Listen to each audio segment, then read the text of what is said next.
ரூபாய் 1000 உரிமை தொகை கொடுப்பதில் மிக முக்கியமான ஒரு அறிவிப்பு ஒன்று வெளியாகி இருக்கிறது நண்பர்களே. அறிவிப்பை பார்ப்பதற்கு முன்பு நம்முடைய சமூக கூட்டம் அப்படின்ற சேனலுக்கு நீங்கள் கட்டாயமாக புதிய பார்வையாளர்களாக இருந்தீங்க அப்படின்னா மறக்காமல் நம்முடைய சேனலை சப்ஸ்கிரைப் பண்ணிக்குமாறு கேட்டுக்கொள்ளப்படுகிறது. வாங்க இப்போ வீடியோக்குள்ளே போகலாம். கலைஞர் மகளிர் உரிமை தொகை உங்களுக்கே தெரியும் அப்படின்னு நினைக்கிறேன். நாளைக்கே கூட உங்களுக்கு மறுபடியும் வரப்போகுது. இன்றைக்கி வராதுப்பா. ஏன் அப்படின்னா கலைஞர் மகளிர் உரிமை தொகைக்கான அமௌண்ட்டை பொறுத்த வரைக்கும் இன்றைக்கி அரசு விடுமுறையாக போயிட்டு, அதுவும் இல்லாமல் ஞாயிற்றுக்கிழமையாக இருப்பதன் காரணமாக நாளைக்கு நமக்கு அமௌண்ட் அப்படின்றது வரப்போகுது. இந்த ஒரு சூழ்நிலையில் தான் தமிழகத்தில் குடும்ப தலைவிகளுக்கு மாதம் 1000 ரூபாய் கொடுப்பது குறித்தான அறிவிப்பு அப்படின்றது தொடர்ந்து மக்கள்கிட்ட அவ்வப்போது எழுந்து கொண்டு இருக்கிறதை நம்மால் பார்க்க முடிகிறது.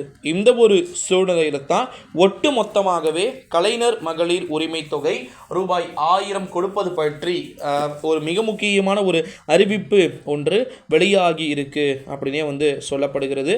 அது மட்டும் இல்லாமல் இன்னொரு ஒரு மிக முக்கியமான ஒரு தகவல் என்ன அப்படின்னு பார்த்தீங்கன்னா 2024ஆம் ஆண்டு எலெக்ஷன் முடிஞ்சதுக்கு அப்புறமா பார்த்திங்கன்னா அஃபீஷியலான அனௌன்ஸ்மெண்ட்டை பார்த்திங்கன்னா கலைஞர் மகளிர் உரிமை தொகை சார்ந்த அறிவிப்பு அப்படின்றது கொடுக்க வாய்ப்பு இருக்குது அப்படின்னு சொல்லிட்டு எதிர்பார்க்கப்படுகிறது. அது மட்டும் இல்லாமல் இன்னொரு ஒரு மிக முக்கியமான ஒரு அறிவிப்பு என்ன அப்படின்னா என்பிஹெச்ஹெச், பிஹெச்ஹெச், ஏஏஒய் ரேஷன் அட்டைதாரர்களாக இருந்தாலும் சரி அல்லது மற்ற ரேஷன் அட்டைதாரர்களாக இருந்தாலும் சரி அனைவருக்குமே பார்த்திங்கன்னா ரூபாய் 1000 அப்படின்றது, அதாவது இந்த கலைஞர் மகளிர் உரிமை தொகை சார்ந்த 1000 அப்படின்றது வழங்கப்படும் அப்படின்னு சொல்லிட்டு தகவல்கள் என்பது வெளியாகி கொண்டிருக்கக்கூடிய ஒரு சூழ்நிலையிலே கலைஞர் மகளிர் உரிமை தொகை அப்படின்றது அனைத்து விதமான நண்பர்களுக்குமே பார்த்திங்கன்னா ஒருபுறம் கொடுத்து கொண்டு வருகின்ற ஒரு சூழ்நிலையில் தான் கலைஞர் மகளிர் உரிமை தொகை அப்படின்றது ஒரு விதமான ஃபேமிலிஸ்க்குமே பார்த்திங்கன்னா கட்டாயமாக தேர்தல் முடிந்த பிறகே கொடுக்கப்பட்டு விடும் அப்படின்னு சொல்லிட்டு தகவல்கள் வெளியாகியிருக்கு.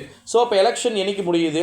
ஒரு எலெக்ஷன் முடிஞ்சிச்சு. இப்போ நம்ம தமிழ்நாட்டில் ஏப்ரல் 19ஆம் தேதி எலெக்ஷன் இருக்குது. ஸோ இந்த ஏப்ரல் 19ஆம் தேதி முடிஞ்சிருச்சு அப்படின்னாலே கொடுத்துருவாங்களா ப்ரோ அப்படின்னு கேட்டிங்கன்னா ஏப்ரல் 19ஆம் தேதி கொடுக்காம அடுத்த மாதத்துலேருந்து மேபி கொடுக்கறதுக்கு வாய்ப்பு இருக்குது. ஏன்னா இந்த மந்த் கொடுத்த மந்த்தாக முடிஞ்சிரு போகுது. ஓகேங்களா? அதாவது எலெக்ஷனுக்கு முன்னாடியே கொடுத்து முடிச்சிடுறாங்க 4 நாள் டிஃப்ரென்ஸில். ஓகேங்களா?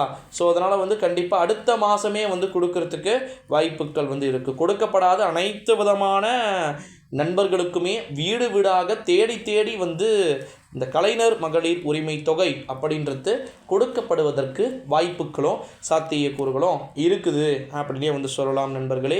ஸோ ரூபாய் 1000 வராத நண்பர்கள் அனைவருமே அனைத்து விதமான குடும்பத்தினருக்குமே வருவதற்கு வாய்ப்பு இருக்குது. நில வச்சுன்னு இருக்கிறவங்க, நில வச்சுன்னு இல்லாதவங்க, காரு, டிராக்டரு, எல்லா விதமான பெண்மணிகளுக்கும் 1000 ரூபாய் கொடுக்கணும்.